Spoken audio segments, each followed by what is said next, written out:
So in today's video, there's a few things that I wanted to have a go at, but I didn't want to spend too long on anything. I want to, first of all, have a go at one of those burn away cakes that I keep seeing everywhere, even though the trend will have probably already gone by the time I get around to doing this.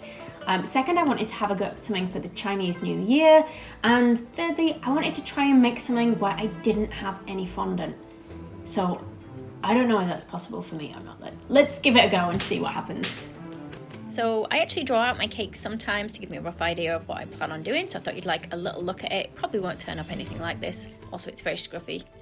So I'm gonna start with my layers of cake. I'm gonna start with the smallest one first, the 4-inch one. And this one could be the burn away cake that we're gonna do. So I've got 4-inch cake card. We're gonna put a little bit of buttercream on and then I'll start stacking up my cakes. I'm gonna use red velvet cakes for this one. Just gonna use some buttercream between each of the layers. For my buttercream, I just use butter, icing sugar, sometimes a spoonful of like vegetable shortening, and sometimes if needed, a drop of milk or water. Okay, let's layer them up now. My buttercream's actually pretty hard. It's fairly cold in here, and I don't think I've whipped it up quite enough. I should really get it a little bit softer, but we'll keep going as it is, and then I'm gonna give it a crumb coat around the sides and the top, and then I'll pop that in the fridge to let it firm up before we move on to the next stage. So you'll see, guys, when the buttercream is way too hard, it doesn't scrape.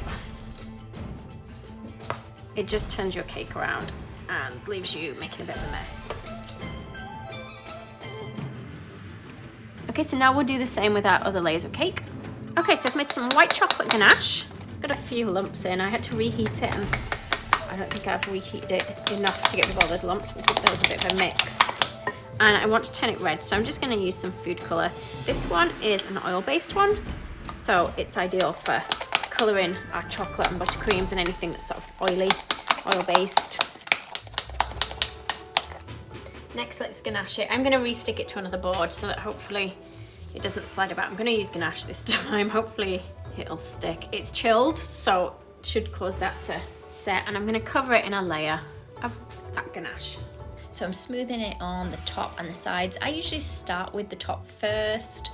I find it easier that way, and then I'm going to coat it on the sides. So I go really nice and thick with this. I know it looks really thick, but actually when we smooth over it afterwards with the scraper, it takes a lot of that back off, and I do have to keep scraping to get it nice and smooth. Even then I don't really get it smooth, and then I just want to fill in any little dips, air bubbles, dents and things that I've got in the cake. So I'm just going to do the same with the rest of my tiers now.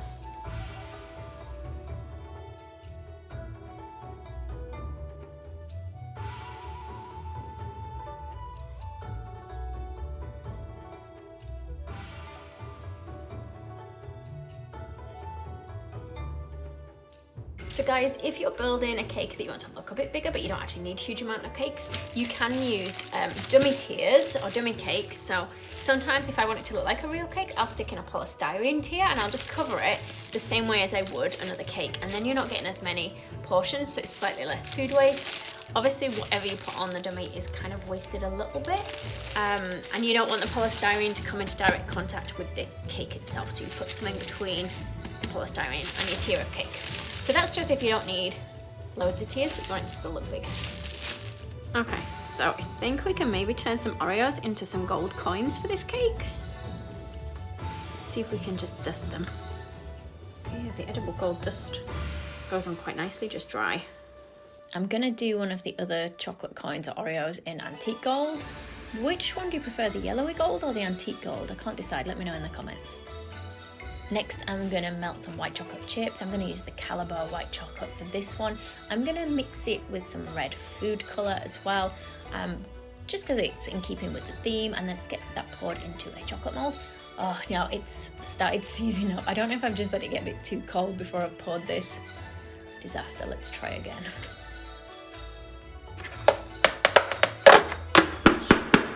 Okay, I've reheated it. It's a little bit softer, but I don't know if the food colouring maybe will mean this won't work properly. We'll see.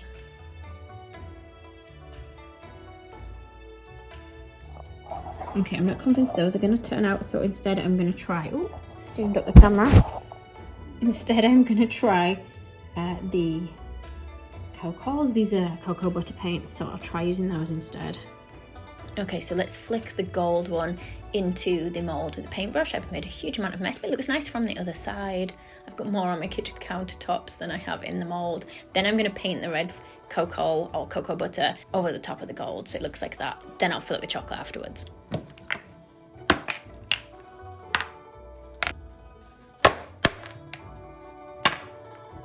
Okay, next I'm going to make some sugar pearls gold. I don't have gold ones in, even though you can get them ready-made gold. So let's add some gold, edible powder and some edible glaze together and mix it in a bag.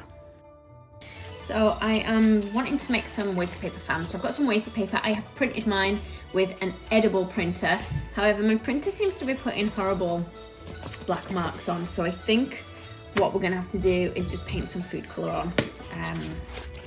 And see what happens with that. So I have got the 0.275 paper and I'm just going to use the oil-based colour mill to paint on it with.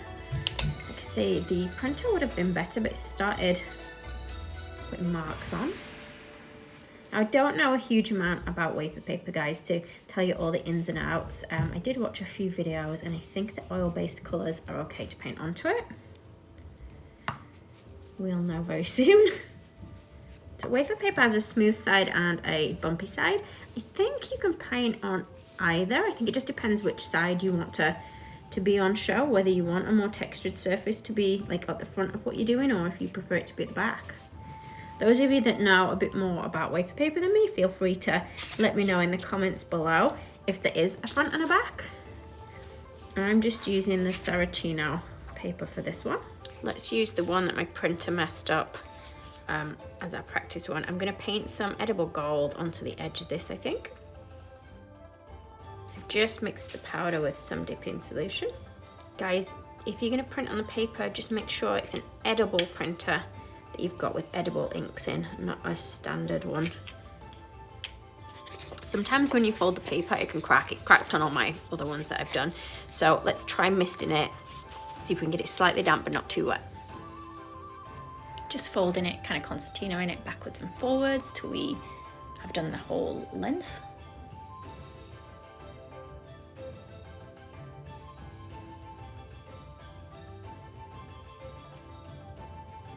I've got some greaseproof paper and I'm going to try, I'm not very good with sticking the ends together, so I'm just going to put some chocolate that I haven't melted very well. It's my leftover stuff that didn't really work out very well, this chocolate. Put that on there. Let's see if I can set this into the chocolate. I need one of those little freeze cans really for spraying on it because I think I'm going to have to hold this for a few minutes. So I've made a full circle one as well by sticking a few fans together on the back of a disc of, I didn't use fondant, I said I wasn't going to use fondant, it is modelling paste, and then I'm just going to paint the middle gold and the edge as well. So next, let's stack together our layers of cake. I'm just going to use some of that melted leftover chocolate that I have. You can use ganache if you want, if you prefer. See if you can tell which of the tiers are real and which are not real when I'm stacking. When you do have a real tier, you would put doweling in to support the next tier above. If it's a fake tier, it's probably strong enough that it doesn't need doweling in. So I'll let you guys decide which of these are real. Okay, it's looking a bit pink, so I think what I'm going to try and do is add some powder dust, see if we can make it a little bit redder in colour. Right, I'm making a huge amount of mess and it probably would have been neater for me to airbrush it. Let's add some gold leaf and all I'm going to do is put some dabs of water in an area. It should stick mainly where the cake is wet. I'm just aiming for kind of patchy look on this, that's fine for this. Now I'm going to draw out a design that will go on the icing sheet that I'll print. So I'm going to draw a dragon for this one. I've printed off my dragon on some icing sheet. So the icing sheet will go on the bottom. So this hopefully won't set on fire. I want to make sure I have peeled off the back, the plastic. Stick it to the top with a little bit of piping gel. So remember, this bottom one is on an icing sheet. The top one will do on wafer paper, but let's just pipe a layer of ganache around here. Now you could use buttercream if you prefer. So I'm just going to build like a wall so that when we put the wafer paper one on, it's fairly high up compared to this icing sheet underneath. So we'll add a second layer because we don't want it to set anything on fire when we add this top one. So this is the wafer paper one going on. Once that's on and in place, we're going to add another layer of chocolate ganache as well, just to make sure it does stay down and also to neaten it up, just make it look a little bit tidier.